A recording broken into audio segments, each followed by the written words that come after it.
Hola, hola. Bueno, ahí estamos. Vamos a lo seguro. Gracias, Checho, por este tiempo de alabanza que guiaste a la congregación. Yo quisiera pedir, iglesia, oremos. Como digo normalmente, pídale usted al Señor personalmente que sea Él hablándole, no yo. Yo lo que hago es pararme acá y exponer la palabra del Señor, como cada domingo lo hacemos. Pero el que va a llevar esa palabra a su corazón, no soy yo, es el Señor. Pídale al Señor. Señor, gracias, porque en esta noche podemos libremente abrir tu palabra, Señor. Este libro magnífico que tú has dejado, Señor, para nuestra instrucción. Un libro que se ha multiplicado de tal manera que es el mayor libro vendido, Señor. Publicado, traducido. Señor, gracias, porque no podemos dudar, Señor, que es tu palabra, que cambia vidas, como cambió la mía también, Señor. Ruego a ti, Padre, que en esta noche sea tu Espíritu Santo hablándonos, a cada uno en particular, que produzcas en nuestras vidas cambios, de tal manera que tu nombre sea glorificado a través de nosotros, Señor. Bendice esta predicación, bendícenos a cada uno de nosotros, te lo pedimos en el nombre de Jesús. Amén. El 2 de diciembre del año 2021, allá en Hartsville, Carolina del Sur, hubo un padre que ofreció perdón al asesino de su hijo de 5 años.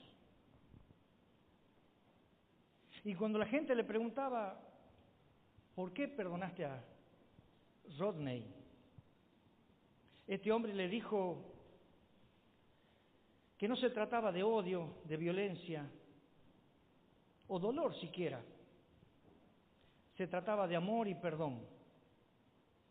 Y que él había tomado una decisión de perdonar a Rodney. Y fue en un acto de honrar al Dios que me dio la vida de mi hijo. Debe ser muy difícil, ¿no? Hasta podríamos decir imposible perdonar al asesino de mi hijo de 5 años. No contamos pormenores cómo sucedió, pero se requiere de fe para hacer este acto. Se requiere de oración para poder llegar a una determinación de perdonar a esta persona. Se requiere de que podamos entender cuál es el plan que el Señor tiene para la humanidad, para poder entender por qué recibió perdón este hombre. Con esa introducción yo quisiera que vayamos al mensaje de hoy, que también se trata de un padre que nos perdonó a nosotros, siendo que nosotros fuimos los asesinos de su hijo. Vayamos por favor a la Escritura, Marcos 11:20 hasta el versículo 26 vamos a leer. El título de este mensaje le he llamado Tened fe en Dios. Dice la palabra así: pasando por la mañana, vieron que la higuera se había secado desde las raíces. Entonces Pedro, acercándose, le dijo: Maestro, mira, la higuera que maldijiste se ha secado. Respondiendo Jesús, le dijo: tened fe en Dios. Porque de cierto os digo que cualquiera que dijere a este monte, quítate y echa en el mar, y no dudar en su corazón, sino creyere que será hecho lo que dice, lo que diga le será hecho. Por tanto os digo que todo lo que pidiereis orando, creed que lo recibiréis y os vendrá. Y cuando estéis orando, perdonad si tenéis algo contra alguno, para que también vuestro Padre que está en los cielos perdone a vosotros vuestras ofensas. Porque si vosotros no perdonáis, tampoco vuestro Padre que está en los cielos os perdonará vuestras ofensas. Hasta aquí nomás la lectura.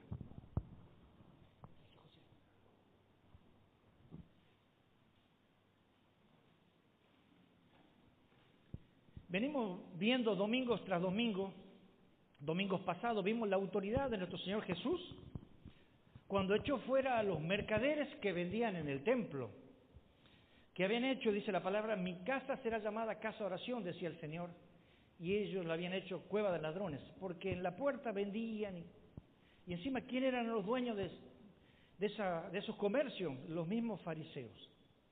Y allí el Señor demostró autoridad. Al día siguiente, cuando salía de Betania camino a Jerusalén, Pedro se acerca y le dice, Señor, mira la higuera. Esta higuera que tú maldijiste el día anterior está seca por completa, desde la raíz. En un texto paralelo, en Mateo 21:20, dice, viendo esto los discípulos decían maravillados, ¿cómo es que se secó enseguida la higuera?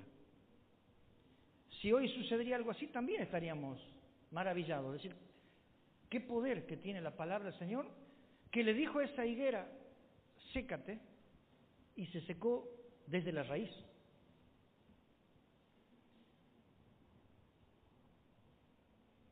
¿Qué pasó? El Señor fue a buscar frutos a esa higuera y no lo halló. Y por lo tanto la maldijo. No se trata de un capricho. El Señor vio hojas y vio que probablemente podría haber algunos frutos pequeños que todavía no estaban maduros, algunos frutos inmaduros. Se acercó por ver muchas hojas y habrá dicho, bueno, quizás no voy a agarrar un fruto maduro para comer, pero por lo menos va a haber una pequeña evidencia de que hay frutos chiquititos, que esa higuera el día de mañana va a dar frutos. Pero dice que no halló nada. En esa higuera no halló nada, ni siquiera frutos inmaduros. Este suceso era un simbolismo. La higuera seca era la profecía que le iba a suceder al pueblo de Israel. Y lo sabemos después porque tenemos la historia. Porque de la misma manera el Señor venía a su pueblo a buscar frutos. Frutos dignos de arrepentimiento. Y no los halló. Ni siquiera había sombras como que podría, pero sí había muchas hojas. Y por lo tanto esa higuera la secó de raíz porque fue maldecida. Y allí los discípulos, en este caso Pedro, le dice, ¿cómo es que se secó tan rápido? El Señor estaba mostrando el poder que Él tenía, el poder que Él disponía. Nadie jamás ha secado una higuera como lo hizo el Señor Jesús. ¿Recuerdan que el momento en que el Señor estaba entrando a Jerusalén y Él ya estaba viendo lo que iba a venir? Que le dice, vaya, busquen el asno, el pollino y tráiganlo. Él ya había manifestado que un conocimiento más allá. Pero en este caso, Lucas revela otro suceso. Dice que él lloró al ver la ciudad, cuando estaba entrando, antes de entrar en ese momento. Y le dice, oh, si también conocieres al menos en este tu día lo que es para tu paz. Hablándole a los discípulos, les decía, Israel no sabe quién viene. Israel no se da cuenta que llega el Rey de Reyes y el Señor de Señores a visitarla. Allí el Señor estaba demostrando autoridad cuando sacó a los comerciantes, estaba demostrando poder cuando secó esta higuera, estaban demostrando conocimiento cuando mandó a buscar el pollino y ahora también conocimiento de lo que iba a suceder al pueblo de Israel en poco tiempo. Allí Jesús se encontraba con sus discípulos día y noche, constantemente. Así que podríamos decir que los discípulos no necesitaban orar. ¿Por qué? Porque lo tenían a Dios mismo en presencia, en su persona. Jesús los cuidaba, Jesús le proveía, Jesús los contenía, estaban con Jesús constantemente, pero el Señor Jesús también sabía que eso dentro de 2 días iba a cambiar, que ya no estaría con ellos. Y el Señor quería que ellos no dejen de confiar en Dios. Podemos ver que todo lo que hacía Jesús era una enseñanza. Inclusive, cuando echó la mesa de los cambistas y toda esta gente que estaba fuera del templo, el versículo también 17 dice que les enseñaba diciendo, mi casa será llamada casa de oración. O sea que cada paso que daba el Señor era una enseñanza.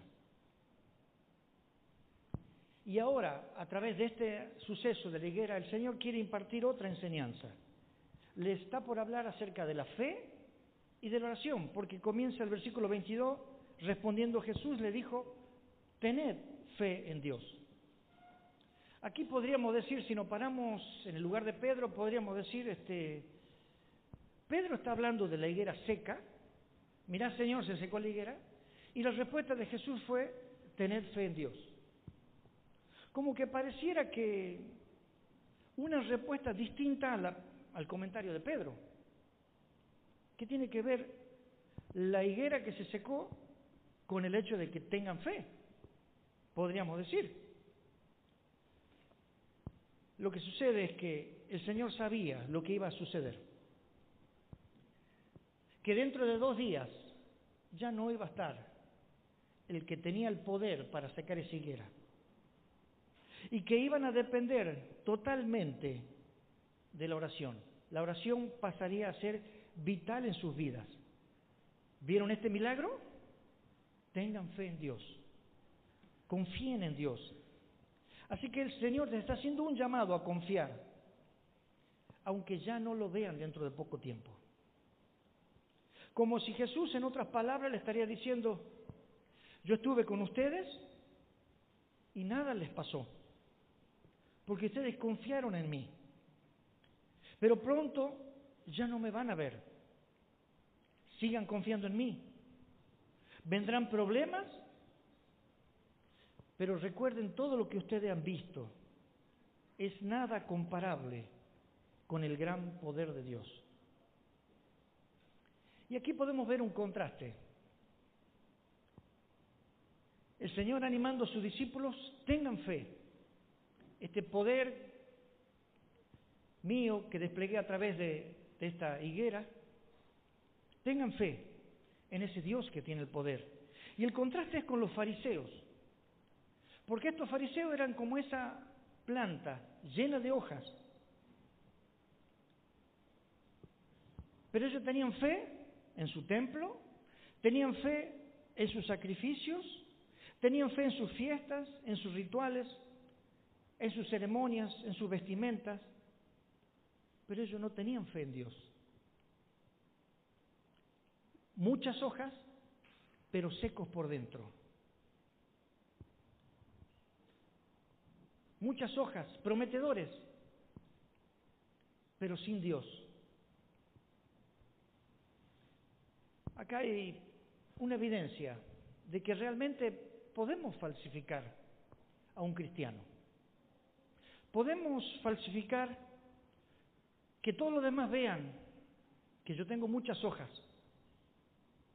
que parezco una planta fructífera, que parezco un buen cristiano, que me porto bien, que vengo temprano a la iglesia y con la Biblia bajo el brazo, y que hago todas las cosas bien, tengo un buen hablar, no digo malas palabras, no fumo, no tomo, y puedo engañar a muchos. Pero si no tengo fruto, si mis frutos no condicen con lo que digo que soy. Y ahora la pregunta podría ser, ¿y cuáles son los frutos que tendría que tener un cristiano? Gálatas 5:22. Mas el fruto del Espíritu, y empieza con amor, gozo, paz, paciencia. O sea que yo puedo parecer un cristiano de afuera, pero si yo no tengo amor, no tengo gozo, no tengo paz, no tengo paciencia, la pregunta sería, ¿soy un cristiano? ¿O quiero parecer un cristiano pero no hay frutos en mí? En ese momento Jesús le dice, tengan fe en Dios. Una palabra que a veces nosotros le repetimos muy fácil nos sale a nosotros, tenés fe en Dios. Y cuando alguien te dice, tenés fe en Dios, uno lo asocia como un cliché, tenés fe en Dios. Algunos dicen, tenés que tener fe. Y uno se carga las pilas y dice, yo tengo que tener fe. ¿Vos tenés fe? Sí, yo tengo fe. Bueno, si vos tenés fe, podés mover montañas, dice la Biblia. Entonces, ¿vos tenés fe? Sí, yo tengo fe. Y salimos al mundo diciendo, yo tengo fe. Pero ¿dónde está la confianza? Esa confianza está en vos. Yo tengo fe. Porque digo, yo tengo fe. Entonces el tilde no lo pongo en Dios, lo pongo en mí. Yo soy el que tengo fe. Y por lo tanto, yo tengo fe, yo puedo mover montañas. Y no puedo dejar de pecar. Así que, ¿dónde está tu fe? Yo tengo fe y me lanzo a una encomienda y resulta que salió mal. Y empiezo a hacer las cosas mal y digo, y viene mi hermano y dice, ¿dónde está tu fe? No, me equivoqué, voy a tener más fe la próxima ahí. Yo tengo fe en mí. Y si no, otra persona puede decir, tenés que tener fe en la fe. No, yo tengo fe que se va a dar, que esto va a salir bien. Yo tengo fe. Hermanos, esa fe no sirve. Esa fe que está puesta en ti, o que esa fe está puesta en la misma fe, tampoco existe. Porque si tu fe no está depositada en Dios, en la persona de Dios, no es fe. Es fe en ti, por todo caso, fe en la fe, pero no fe en Dios. Y el Señor les clamó diciéndole, tengan fe en Dios. Totalmente distinto. En el carácter de Dios, en ese Dios que es infinito, en ese carácter que es poderoso, que es justo, ese Dios que no se equivoca, que nunca llega tarde, que hace lo correcto. En Él debes depositar tu fe, no en nosotros, no en mí, que yo soy débil, finito, imperfecto, arrogante, creído, que yo creo que puedo ir contra todo el mundo solo, por eso no oro, solo, yo puedo contra todo el mundo. Es como que alguien vino y me dio cuerda y salí al mundo a querer avanzar y kilómetros y mi cuerda llegó hasta la esquina, porque no recargué las cuerdas, porque puse la fe en mí, en algo que se agota, y no en la fuente de todo poder, que es Dios. La fe sola no hace nada, no sirve, si no está el objeto de esa fe, en el cual tiene poder, es Cristo. Él es el que tiene poder. ¿Tú tienes fe? Si alguien te pregunta, tú tendrías que responder, yo tengo fe en Dios, que Él es el poderoso, no yo. Él es el que puede mover montaña. Cristo es el que hace todo, el que es inagotable. Yo no tengo fe. Es la fe de Él, la que Él me dio. Y si vamos un poco más allá, si alguien te preguntaría, ¿qué es tener fe en Dios? ¿Cuál sería tu respuesta? ¿Podrías decirle, tener fe en Dios es confiar que Él hará lo mejor, que Él hará lo que me conviene, que Él hará todo aquello que glorifique su nombre? Tener fe en Dios es descansar en su poder, en su fidelidad, en su amor, en su sabiduría, en que Él sabe cómo hacerlo. Pero ahí estamos nosotros a veces diciendo que tenemos fe en Dios, pero saliéndonos del plan de Dios. Tengo fe en Dios, Y él me dice, ¿no unáis en yugo desigual? Y ahí saltó mi inteligencia. Le voy a dar una ayudita a Dios. Porque quizás Dios está mirando para otro lado y se descuidó. No está muy atento, entonces yo le doy una ayudita. Me pongo de novio con un inconverso para que después él lo convierta. Y ya confíe en Dios.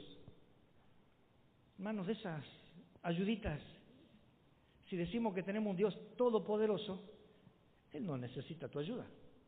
Él no necesita que le des una manito para que te saque el problema. Él es todopoderoso. Lo que Él te pide es que tengas fe en Él, que descanses en su soberanía, en que Él sabe hacer las cosas, aunque tú no lo entiendas, aunque tú no lo veas, aunque tú digas por aquí no es, aunque la palabra dice que sí por ahí, bueno, ten fe en Dios. Hebreos 11, cuando hablamos de Hebreos 11 hablamos por excelencia el capítulo de la fe. Hebreos 11:6 dice, pero sin fe es imposible agradar a Dios, porque es necesario que el que se acerca a Dios crea que le hay. Si tú no tienes fe, está diciendo, no puedes agradar a Dios. Es imposible. Sin fe es imposible. La fe es el medio, la fe es ese canal que conecta a Dios conmigo. Si yo no tengo esa fe, yo no estoy unido a Dios. Yo no tengo ese canal de provisiones, no tengo ese canal de poder, porque Él es el Todopoderoso, a través de la fe llega hacia mí. Necesitamos fe para complacer a Dios. Y ese mismo texto de Hebreo, me dice Hebreo 11:1, me dice, la fe es la certeza de lo que se espera, la convicción de lo que no se ve. La fe es estar seguros de que Dios tiene poder y Él hará lo que es correcto para mí. Eso es seguro. Estar convencido de aquello de lo que no vemos, que el Señor cumplirá. Es certeza de lo que espero, convicción de lo que no veo. Eso es fe. Y está en imperativo. No dice el Señor, bueno, si ustedes puedan, logren, busquen la manera de tener, aunque sea fe. No, en imperativo, tener fe. Una orden. ¿Por qué? Porque es un pecado no tener fe. La fe es creer en que Dios nos dará aquello que le pidamos. Y aquí hay una salvedad también. La fe es creer que Dios nos dará aquello que le pidamos. Y bueno, y ahí están las mentes despiertas que dirán, yo lo que quiera puedo pedirle a Dios y Él me dará. Eso es el texto. O sea que yo puedo salir a la calle y decir, yo quiero y Dios tiene que cumplir porque Él lo dijo. Bueno, vamos a ver lo que dice la palabra. Así dice la palabra, que Él nos dará todo lo que pidamos. Pero hay una salvedad. Dios no nos dará cosas que vayan en contra de su voluntad. No nos dará. Por más que se lo pidamos, no nos dará aquellas cosas que no glorifiquen su nombre. 1 Juan 5:14 dice, y esta es la confianza que tenemos en Él, que si pedimos algunas cosas, ¿cómo dice? Conforme a su voluntad, Él nos oye. Conforme a su voluntad, Él nos oye. 1 Juan 3:2, y cualquiera cosa que pidiéramos, recibiremos de Él, porque guardamos sus mandamientos y hacemos las cosas que son agradables delante de Él. O sea que acá hay un punto interesante. Para que el Señor pueda suplir todo lo que necesitamos o lo que le pidamos, tiene que haber fe. Pero esa fe tiene que estar basada en su voluntad. Tiene que estar basada en guardar sus mandamientos, porque yo conozco su palabra, yo sé lo que Él quiere y a dónde quiere ir y qué es lo que quiere hacer, por lo tanto pido conforme a su voluntad. Si está de acuerdo a su voluntad, de seguro lo tendrás. ¿Por qué? Porque no hay nada difícil para Él. No hay nada que Él no pueda hacer. Y si lo que está por hacer es conforme a su voluntad, dalo por hecho. Eso dice la palabra. Y un texto para una palabra que me gustó mucho. Versículo 23. Dice la palabra, cualquiera que dijere a este monte, cualquiera que dijere. En esa palabra cualquiera entro yo de cabeza. Entramos nosotros. Cualquiera que dijere a este monte, cualquiera. Esa palabra quiere decir todos los que creen. Cualquiera que cree puede esperar esa promesa de Dios. No necesitamos tener una gran fe, porque tenemos un gran Dios. Solamente con tener fe en ese Dios poderoso es lo que el Señor hará. Tenemos que creer, hermanos, en Dios, simplemente a su sola palabra. Mateo 17:20 dice, Jesús le dijo,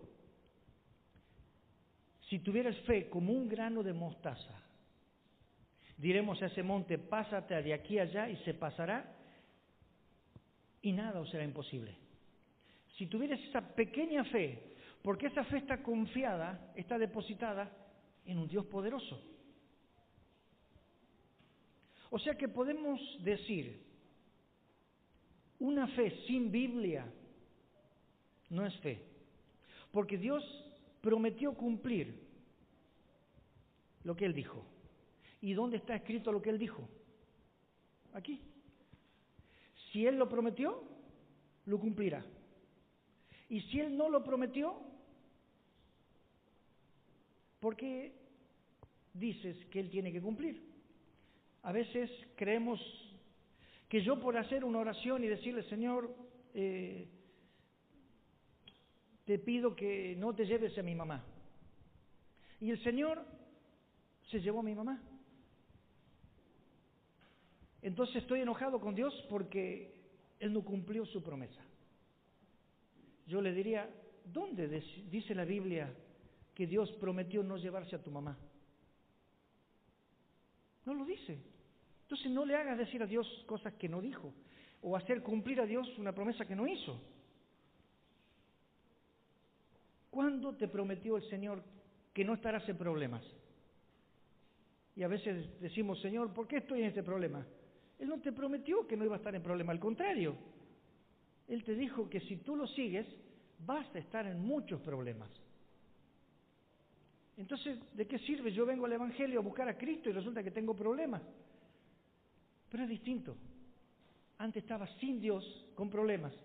Ahora estás con Dios, con problemas. ¿Cuál es la diferencia? Estamos con el Señor. Y si Él permite, el Todopoderoso permite que yo pase por esos problemas, es porque es para mi bien. Él quiere el bien para mí. Ahora la pregunta sería, ¿será que el Señor está interesado en que movamos montañas? Por eso le da el ejemplo a estos discípulos. Si tuvieras fe, ¿podrías mover montañas? Bíblicamente no tenemos ningún relato de que haya ningún hermano nuestro haya pedido al Señor mover una montaña. Lo que sí quiere el Señor es que tengamos fe en lo imposible. No que salgamos a mover montaña, porque de seguro no es voluntad de Dios que yo mueva una montaña. Porque si la quiero mover, sería pregunta, ¿para qué? ¿En qué glorifico al Señor mover semejante montaña? Hasta moverla podría matar gente y cuantas cosas más, y no está en la voluntad del Señor. Así que mover montañas es como decirle al Señor, cree en lo imposible.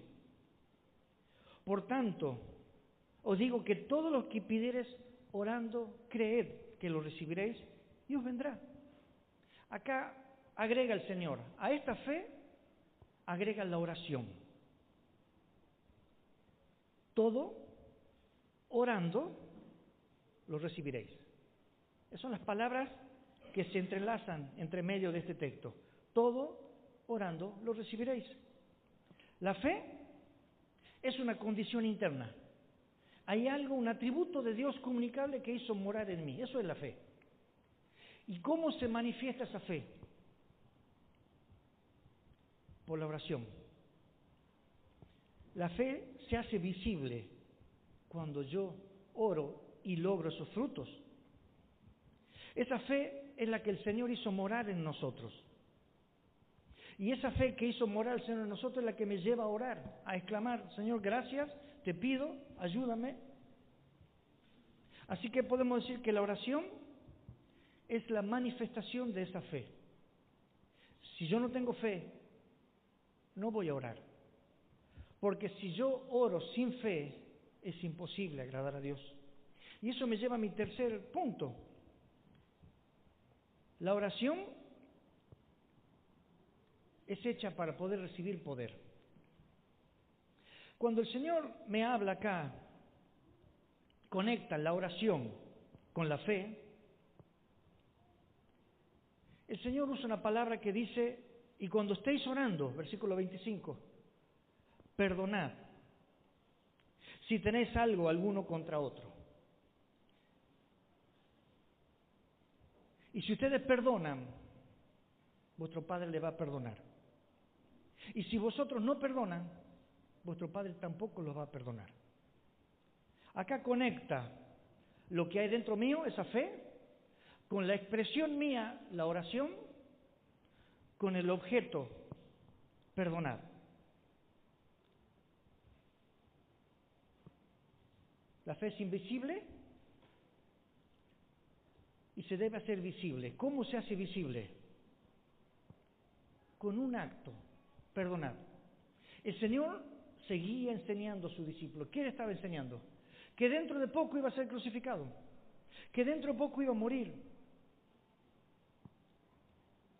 Y el Señor ya le estaba enseñando a perdonar.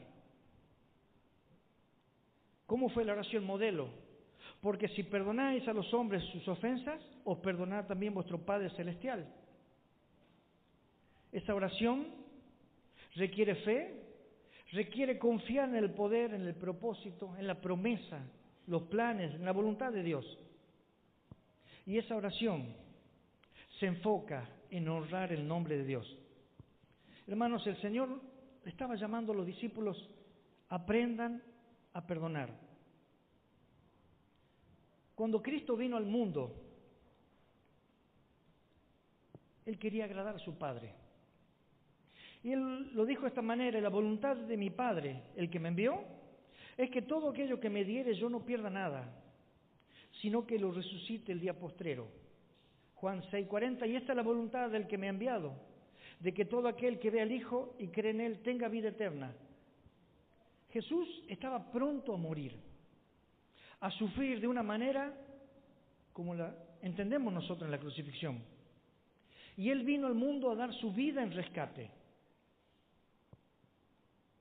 ¿Cuáles fueron las palabras cuando Él estaba muriendo en esa cruz? Él decía, Padre, perdónalos, porque no saben lo que hacen.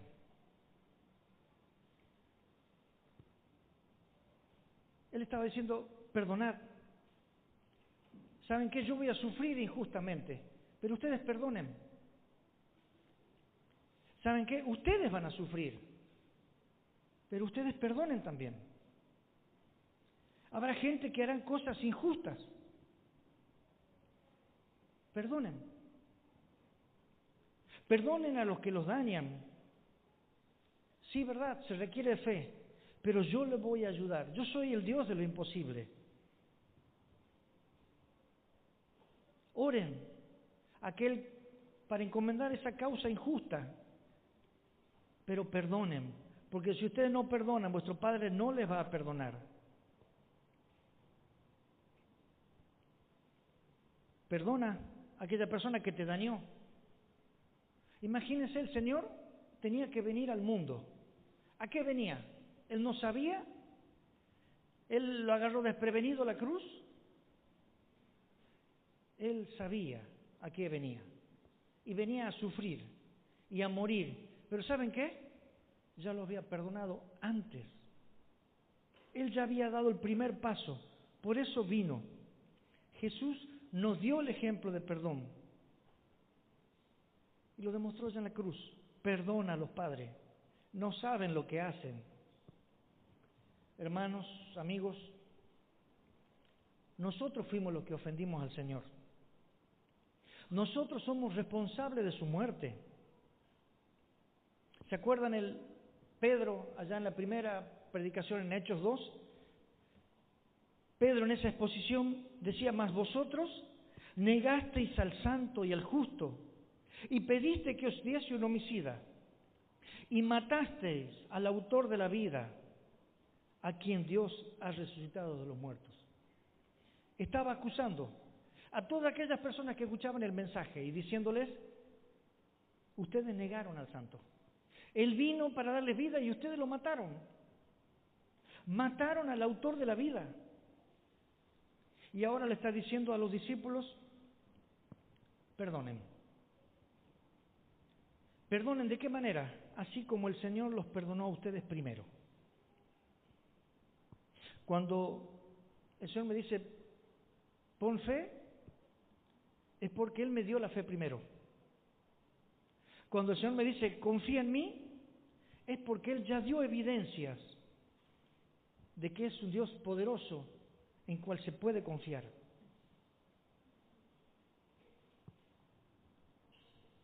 Yo te animo en esta noche que vayas en oración y le pidas al Señor arrepentimiento y fe. Porque nosotros fuimos los que dañamos al Señor. Y vayamos al único que nos puede dar perdón, al único que me puede salvar. ¿Qué debería hacer un padre? Como leí al principio, que tú mataste a su hijo de 5 años.